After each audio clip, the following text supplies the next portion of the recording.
Hey everyone, welcome back. Today we're making pumpkin muffins. This is one of my new favorite treats that I've been making since discovering my not gluten, the other thing that starts with a G, glycemic insulin problem. Pumpkin is a very good food for carb-related health issues, and the original recipe called for 1 1/4 cup of flour, but I'm sorry, 1 3/4 cup of flour. But I am going to be converting the 3 cups of flour into 3 cups of chickpea flour by turning 3 cups of chickpeas into dust in our Vitamix. I'm just substituting about half of the flour with chickpea flour because it is lower on the glycemic index and better for someone with a diabetic issue or a carb issue. So in this recipe, you could substitute the whole thing with carb-friendly flour. I'm only doing part of it because I usually do end up just doing a few substitutions. That's my personal preference. I find that it helps the flavor not be too foreign. I know one hindrance in eating healthy for a lot of people is that it just doesn't taste as good as the original. So by substituting a little bit of it, it's my way of tricking my taste buds into thinking I'm still eating the same full carb version. So here is 1 cup of whole wheat flour, and if you do have a glycemic issue, whole wheat flour is a little bit better for you than all-purpose flour or white flour. So 1 3/4 cup of flour, your choice of flour. Next, it calls for 1 cup of granulated sugar, which is code for white sugar. Refined white sugar is usually what they want. So I'm going to do 3/4 cup of sucralose, which is a low-carb option, and then 1/4 cup of granulated white cane sugar. And I like to do a 1/4 cup of sugar, or a quarter amount of real sugar when I'm doing these recipe substitutions, because I think that is the lowest amount of sugar I can handle that will still make me think it tastes sweet. You could do half and half if your A1C isn't as bad as mine. So we're going to do 1 cup of white sugar or a substitute, and then a half cup of light brown sugar, and I am doing 1/4 cup of real sugar and then 1/4 cup of sucralose. So I'm halving that so that there's real sugar and half of that. And then I'll be mixing molasses with the sugar instead of using store-bought brown sugar.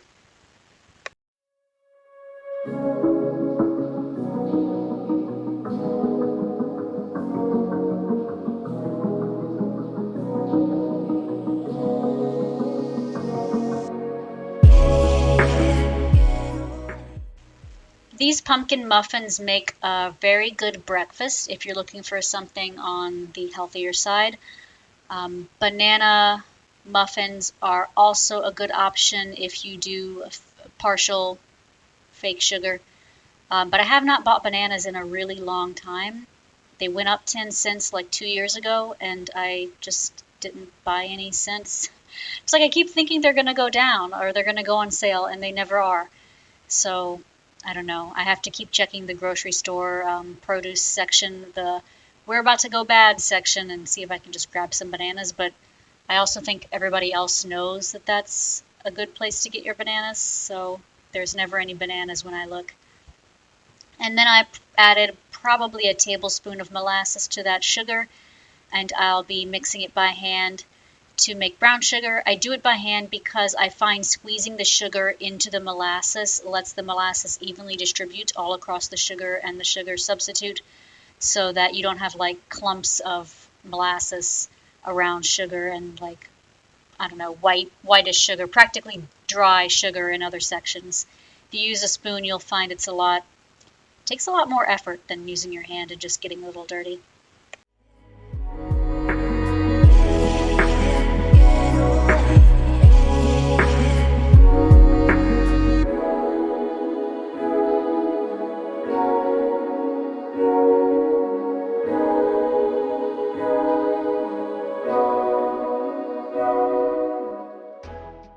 This recipe says light brown sugar, but if you happen to have dark brown sugar at home already, you can go ahead and use that. If you want to be very specific, you could add a little bit more white sugar to the dark brown sugar, and that will make it a little bit whiter.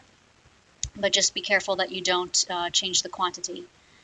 Then we're going to be adding 2 teaspoons of ground cinnamon,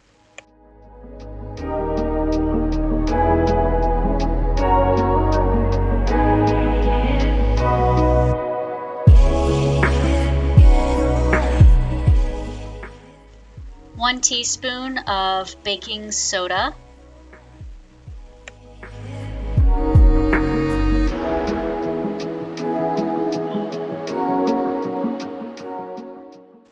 1/2 teaspoon of salt,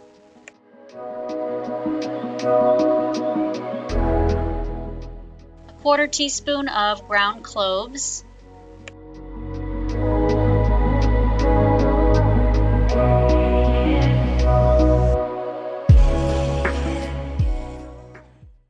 and 1/4 teaspoon of nutmeg.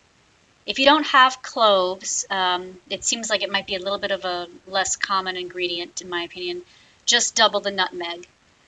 I'm not sure how we acquired cloves, but we do, and I swear this is probably the only recipe I used cloves for, so I don't think you really need it. Now we're going to be adding 2 eggs, or if you want to make a vegan version, you can use a cornstarch substitute for eggs. That's 1 tablespoon of cornstarch plus 3 tablespoons of water. Whisk that together in a small bowl, and then add that to your larger bowl. I am going to go ahead and mix this now because last time I made cookies and I had 2 egg substitutes with cornstarch. It didn't come out so great. It's my chocolate chip cookie recipe that's supposed to be a copycat of the Grand Lux Cafe cookies, aka the Cheesecake Factory cookies.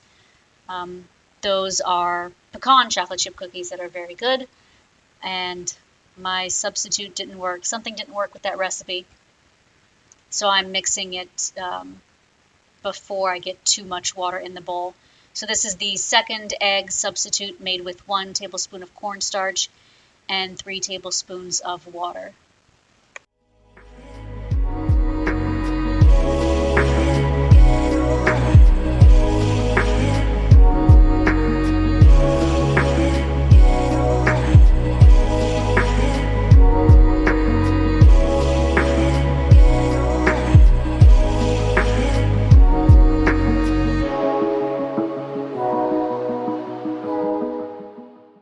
That bad batch of chocolate chip cookies, I actually just finished them yesterday. It wasn't bad tasting, it just was not cookie consistency, which honestly could be because I did a lot of substitutes. There wasn't real sugar or very much real sugar, and the egg thing was also a substitute.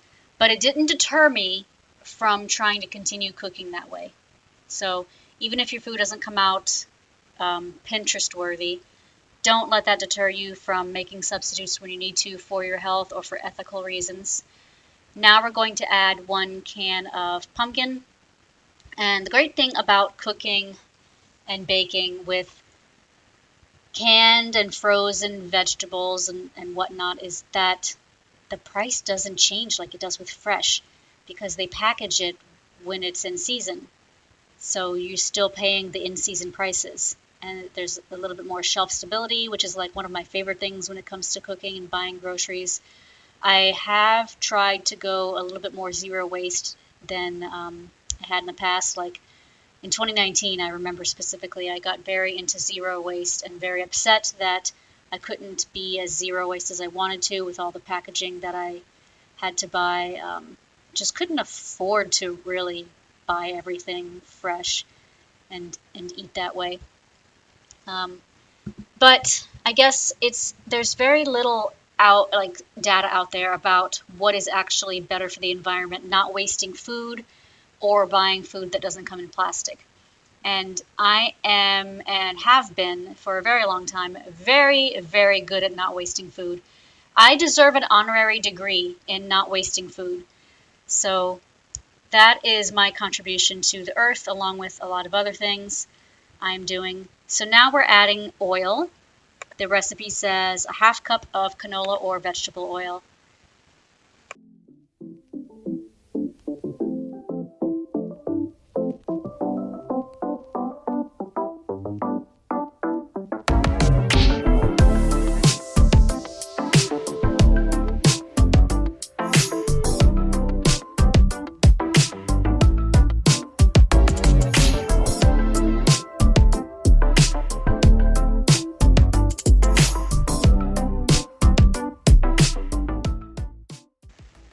Then add 1 teaspoon of vanilla extract, and you'll see that I kind of spilled it, but that's okay. In most recipes, vanilla extract, where the item is getting cooked, you won't actually notice if you've got too much.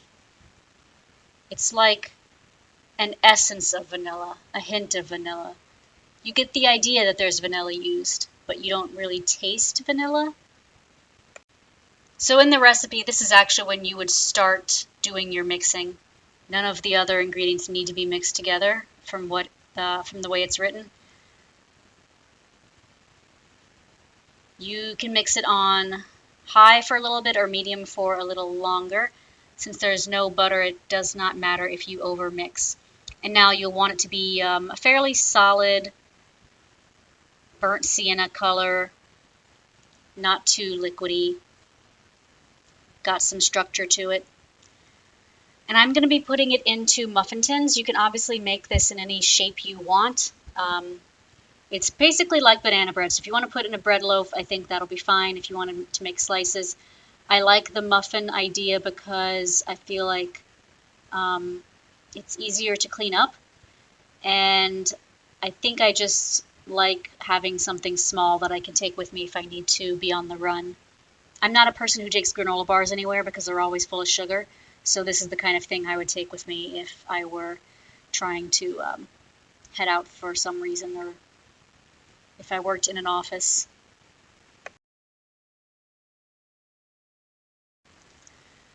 I'm also using silicone muffin liners, so I apologize if they look a little stained or dirty. That is the only downside to silicone muffin liners that I can see, is that they look like they've been through hell. I guess I've had them a while. So fill your muffin liners about halfway full, or 3/4 of the way full. It's just whatever you want. I ended up making about 18 of these, I think. And then we're going to bake them for 22 minutes at 375. The recipe says 20 to 22 minutes, but it's not a big enough time range for me to go between that, so I'll just do the max 22. And they came out perfectly the first time around, so that is great. And now I'm just showing you how easily they fall out of the silicone, which is another reason I like using them. You could buy the paper or foil ones, but then you have to keep buying stuff all the time and remember if you have it. Or you could fill them in without the muffin tin liners, just directly on the muffin tin, but then you have more stuff to clean up, and I don't know, it might get stuck in there. I have not put muffins directly on the muffin tin in a really long time, and I'm pretty sure the last time I did, it didn't turn out so great.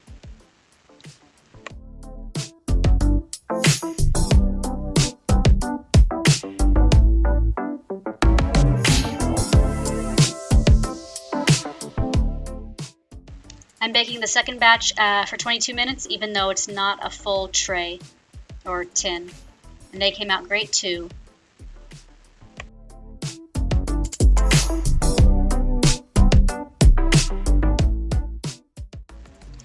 So you can see it browned very well. Those little tiny flecks you see on the top that are a little bit lighter are larger chunks of chickpea flour. If you make this with just wheat flour, it will be a little fluffier. And if you make it with just chickpea flour, it will be a little denser, and you may want to add a little bit more oil. Please like, share, and subscribe if you enjoyed this delicious recipe, and happy eating!